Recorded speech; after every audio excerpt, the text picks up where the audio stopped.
Yeah, it's a totally different beast. B2C is difficult in a country like South Africa. We don't have a massive consumer population as you might if you start a B2C product in Europe or North America or even China, I suppose.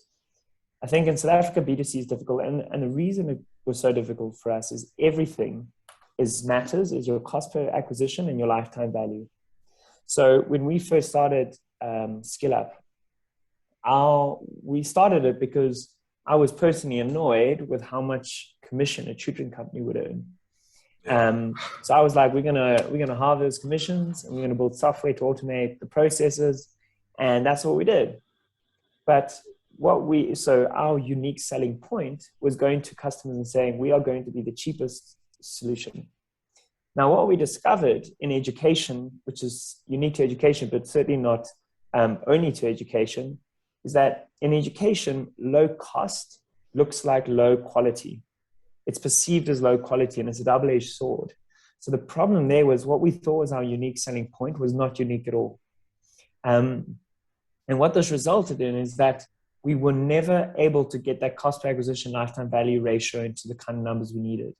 We wanted to know that if we spent R1 or $1 in advertising, we needed to get $3 or R3 back at least in 6 to 8 months. So we needed to see that ROI, and it took us it took us 4 years to get to that. But it was by being very, very sniper. So cost per acquisition lifetime value is really tough when you don't have a massive consumer market.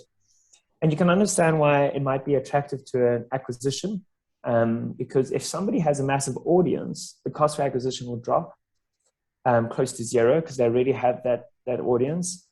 And if somebody has a product that they can sell to a student or a parent in an education space, your lifetime value increases. So the acquire is very much has a low cost per acquisition and very high lifetime value for their customer. So it really makes sense. It's all about that ratio.